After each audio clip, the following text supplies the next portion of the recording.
Hi everyone, this is just a disclaimer. The following podcast will go for roughly 20 minutes, and it's important that you not only listen but watch as well because the visuals that have been provided will really help you understand and digest what is being explained, and you'll get a lot more out of it. I hope you enjoy it. Okay, so we're here to decode the Super Bowl that was on, was it yesterday or the day before? 2 days ago. 2 days ago. Yeah, the days are flying. So we've picked up on a lot of symbolism. And the interesting thing is, a lot of people thought it was really boring. Usually the Illuminati symbolism is much louder. So those kinds of decoders were a bit like, oh, there's nothing to really decode. But then if you knew about the backstories of the songs that were performed, the performers themselves, some of the celebrity gossip around those people, then you would have seen inside jokes, if you want to say. But the thing is, it doesn't end on that level. It goes even deeper than that. So that's what we're going to talk about. Firstly, it was the 8th Super Bowl played in the Superdome and the 11th overall played in New Orleans. So we see PlayStation buttons. That's because it's telling you we're in a simulation. We also saw the big game over because it's talking about the simulation coming to an end. The game is going to be over. And this symbolism is super consistent with symbolism we've been receiving for a while now. They're always subliminally telling us where we're at in the cycle. And we are being told over and over again that we are entering the end days or the latter days of the cycle of this simulation. Essentially, game over means judgment day. Well, a lot of people thought game over represented the white hats being in control. You've got the white hat narrative, the QAnon. I guess for them, it looks consistent because it's like, well, Trump's back in power and now we don't have this heavy Illuminati themed Super Bowl. They feel validated that they're on the right track. The reason why it's not as overt and explicit as usual is because it's staying true to the nature of the thing that it's symbolizing, which is something that is not overt and explicit. It's something that works through the subconscious. It's often depicted as something that's invisible or something that disappears or vanishes or something that is blind or doesn't have a voice, all those sorts of things, because it's about the spirit. Because what it's all about at the end of the day, all of the symbolism is telling us the same story over and over again, which is about our soul coming into contact with the spirit to become whole. In the Bible, it says that in the end days, God will pour out his spirit over humanity. That's exactly what's happening. And in order to access the spirit, you need to clean up your heart. So the heart needs to be clean.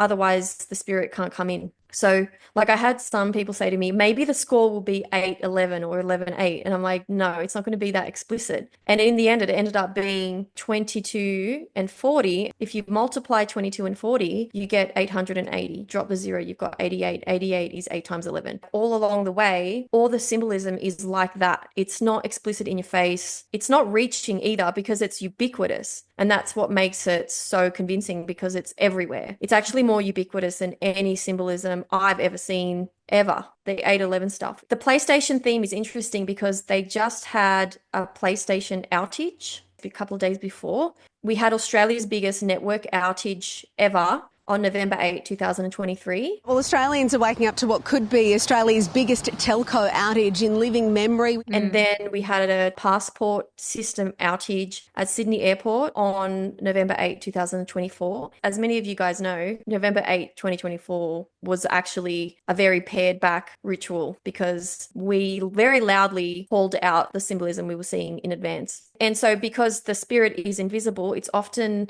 represented as things that are invisible because it's subconscious. It's in the subconscious hidden reality. It's often represented by things that are transparent, invisible, like Wi-Fi, gas, water, wind, ice, plastic, mirrors, glass, things like that. Now we have Uncle Sam, a personification of America, played by Samuel L. Jackson. It's your Uncle Sam. But there was an earlier one. In fact, the earliest one was called Columbia. It was actually a woman, and it's associated with Lady Liberty. And it was created in 1738. So you've got an 811 there again. Samuel L. Jackson's last film that he starred in was released on November 8 last year. And he was wearing 8 stars on each lapel. Then moving on to Kendrick Lamar, he begins the show with an unreleased song. Body for body, I need you a body, I'm probably a better masseuse. But of all the songs that were released, the first was released on November 26 last year. 2 plus 6 is 8. November is 11, so there's another 811. Woke up looking for the broccoli. Hot heat, keep a horn on me, that could my seat. And the last song was also released on November 26 last year. Turn his TV off, turn his TV off. Turn his TV off, turn his TV off. Also, the song that everyone's talking about the most, which is Not Like Us. Which is what everyone's calling the dissing track, a track written about Drake. Drake actually filed for defamation for that song on November 26 last year. I want to perform their favorite song, but you know they love to sue. What song? Yeah, that song. And apparently that song was nominated for 5 Grammys on November 8 last year. It's not that obvious that the defamation lawsuit was filed on November 26, because if you look at the Wikipedia page, it talks about the one that was lodged on the 25th, which was about the claim that the label was inflating the success of the song. So it wasn't the defamation. And interestingly, Wikipedia doesn't specify November 26. It just says the word later. And to find out what day that was, you have to go into Google and find other sources, and it will tell you November 26. So it's another example of the symbolism being there in plain sight, but not being explicit, not being in your face. You have to do a little bit of work to find it. Already, I've mentioned so many 811s attached to this show, and I'm still going. Okay, moving on, we've got Scissor. This world, concrete, flowers grow, heartaches, you only do what she loves. She dated Drake when she was 17 in 2008. So she dated him at 17 years of age. 7 plus 1 is 8. And 2008. She's currently 35. 3 plus 5 is 8. She was born in 1989. 8 plus 9 is 17. Reduce that to a single digit, which is 8. And she was born on November 8. Wow, and she was born on November 8, 1989. Yep. God. Yeah. Now we've got Serena Williams. They not like us. No. They not like us. And she's another ex of Drake's. So now this is the second ex-girlfriend of Drake's that we're seeing. And she's actually performing during the diss song. She's dancing. And just like Drake claims that he dated SZA in 2008, apparently he first began seeing Serena in 2011. So there's another 811. We don't need to see her connected to 811 directly, because we already know what she represents, because her sister's name is Venus. Venus is like a sister to the Black Sun. The Black Sun is also known as Planet X. Some people call it Planet 9, while others prefer Planet X. And you'll see all sorts of sneaky 811s tied into Planet X as well.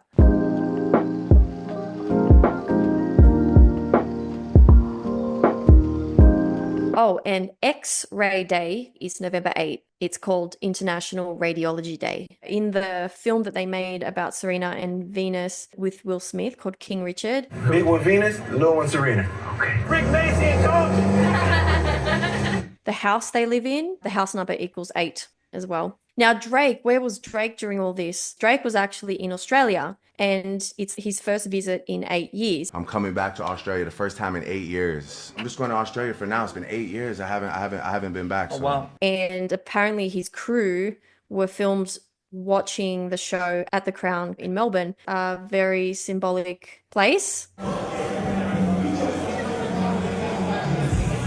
And those of you who were following us pre-November 8 last year would understand why. That's what this is all about.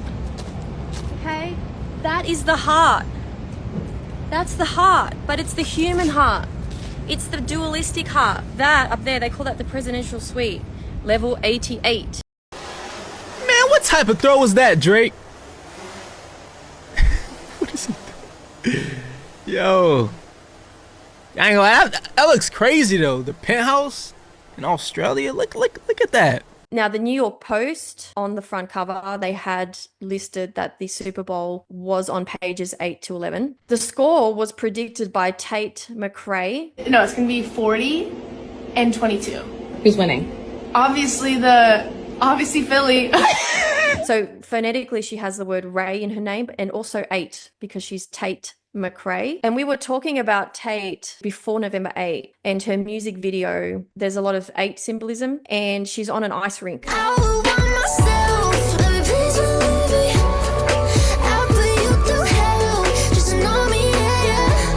And that's because, like I said before, ice is one of those things that is used to represent the 8, the invisible, the unseen, the spirit that works in the subconscious. And that ties into the Washington plane crash because there was a lot of emphasis on the figure skaters who died in it. And the word skate phonetically has the word 8 in it. Also, the crash was reported to have happened at 8:47 p.m. 4 plus 7 is 11. So there's another 8:11. On top of that, lots of people were talking about what a coincidence it was that Tonya Harding had created an X account the day before. Hey everyone, I am Tonya Harding and I am on X. Tonya was the most controversial skating figure in American history for an incident involving Nancy Kerrigan, which they made a movie about. I was the best figure skater in the world at one point in time.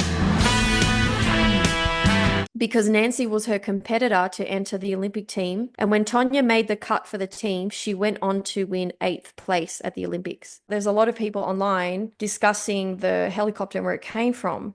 And so it was apparently a helicopter in training. It had its transponder turned on and the flight data begins from a residential address. Which just so happens to be this address right here, which is 811 Lawton Street. They're not talking about it because they recognize the number. They're talking about it because it's interesting that that's where the flight data begins. And so they're looking at why would it begin there? But they're not even aware. So it's really interesting that people are talking about 8/11 without even understanding that it's significant. When Trump was the attempted assassination, and it happened at exactly 6:11 p.m. You flip the 6 upside down and you have 9/11. When people see that, they go, oh, 9/11, because we had a huge 9/11 ritual that acts as a reference point. So people know it's significant, it means something. People are not realizing that yet about 8/11. And that's because there was meant to be a ritual for 8/11 last year on November 8 in Sydney. Why Sydney? Now, we don't even know. It could have even also been other cities on the East Coast.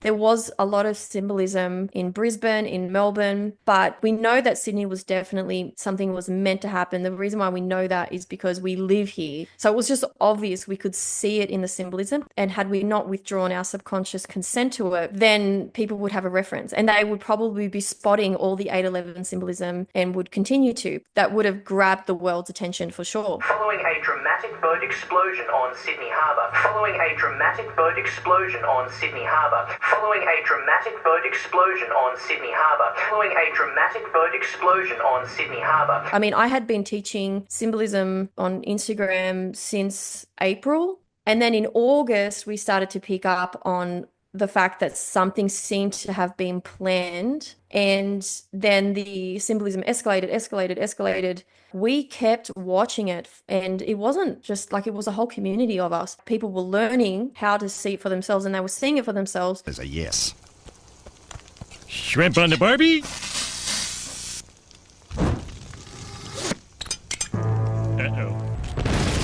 Our inboxes were just getting more and more busy. The Telegram group just exploded. I mean, it's like 4,500 people in there. And it was just constantly all day, boom, boom, boom, boom, boom, people spotting stuff. A menacing sight over Sydney. Black Hawks in formation flying low over the Opera House and Harbour Bridge.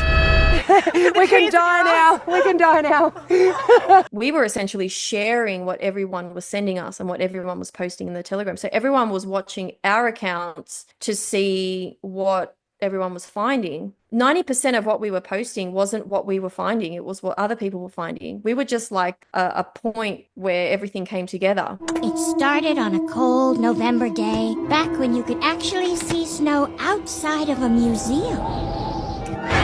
And so when that article came out about us saying that people were taking it seriously, then we started having people calling us cult leaders and stuff, because they just don't understand that the reason why people were taking it seriously, it's because they were seeing it for themselves. All we did was show people what we were seeing and helping them to connect dots. The last 7 days was just insane.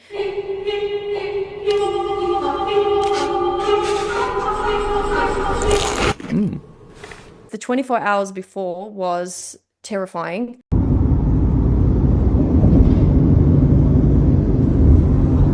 It's all happening here. Did you see that? Wow, what is that? What is that billboard? What the hell? It's just red. Can you guys see it? What the hell? It's just red. And the night before was the worst night of my life. And a lot of people had a bad night that night. We were hoping that enough people were aware of the symbolism that we could withdraw our subconscious consent, because that's how it works. There's a woman called The Alchemist, and she's got a video on karmic retribution and revelation of the method. And it's probably the best video I've found so far that explains it. And you should go have a look, because in the True the community, people talk about it all the time, and they say they have to tell us what they're going to do so that their hands are clean of our blood. It's our blood on our hands, essentially. We take the karma because they told us and we didn't do anything about it. They tell you what they're going to do, and they're telling you on a subliminal level. And so if you don't catch it, you are subconsciously consenting to the plans that they're telling you about. The method is being revealed to us, and it's up to us now to not give our consent, or by giving our consent unknowingly, by simply not taking actions. Now, what that action actually is exactly, I don't know. We had people call Crime Stoppers. I had detectives come to my house. They took my number. They never called me back. I filmed myself trying to get back in touch with them. Of course, they probably thought I was insane. It doesn't matter. The point is that you have to take action. And I posted it online to create awareness. It's not something the police are going to take seriously, because it's something that's happening in the world of subliminal messaging. But what else could we do? And people say, oh, you need 1% of the population to take action. But what? That's another, it's a bit vague as well. What do you mean by 1%? 1% of the town that's targeted, the 1% of the city or the state. You know, what if they think it's crazy? Because people have, short attention spans, they have cognitive blockages, heart blockages, all these sorts of things that stop them from seeing symbolism, or even giving the time. They won't even take the time to look at it because they think it's crazy off the bat. Well, they think they know everything already. Yeah, and they're operating strongly from ego, which is an obstacle in itself. And so if they're talking about it and they're spreading the word, but they're mocking it and ridiculing it, is that taking action? In the sense that you're bringing it out of the shadow and you're bringing it into conscious awareness. To me, that's taking action. At the time, we were just doing everything we could. I feel like our community needs to go deeper and have this conversation about what it takes to say no, because there are so many videos out there talking about it, but they're not going into this much detail. Because when we can see it, we need to know what to do. People need to know what to do. Well, the other day someone said to me, don't you think that what you're doing is confirmation bias? And I was like, how many coincidences until it's mathematically impossible? We are only posting a fraction of what we're seeing because of how much we're seeing. We could go on and on. We could go deeper into Super Bowl. We could talk more about all these other elements. I just kept it simple because it goes deeper, but people are not ready to hear it. People are easily triggered. People have their biases. They have their strong beliefs. There's a lot of blockages there for people. Blockages, belief prisons, there's cognitive dissonance. So yeah, you have to be humble. You have to be open-minded. You have to be courageous. There are a lot of really good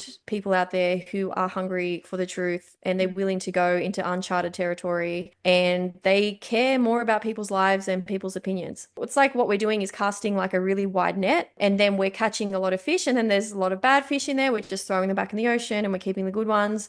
It's the only way to do it. Yeah. And I think that we really do want to eventually get to the more deeper meanings behind things. We are keeping it very basic for everyone, but yes, we don't want to lose people early on because we're getting too deep too quick. Eventually, we're going to have to talk about these other things that we're seeing that we don't feel people are ready for yet. So we're going to start like a private membership portal on Spotify, where those who are ready and open to this information, we're going to keep it in there for your ears and eyes only. We want to ease people into it because it's like going from kindergarten to university. You'll be put off. You'll miss the middle bits that you need to progress through to get to the advanced level. So that's what we want to create, like a kind of private arena for those who are ready for the more advanced, deeper stuff, who feel that they are open-minded, open-hearted, and they can work through their paradigms of belief that can potentially block a lot of people along the way. So we don't want to hold ourselves back, but we also want to help those who are early on in the journey too. So this is how we're going to navigate through that as well. If you want to support Annette, who's taking a lot of her time and energy to put this out there for people, who is running an animal shelter and takes care of, 35 cats now and 3 ducks, there'll be a link to donate to her cause as well. And we'll see you guys next time. Bye. I was so proud to serve, so little and less, to give my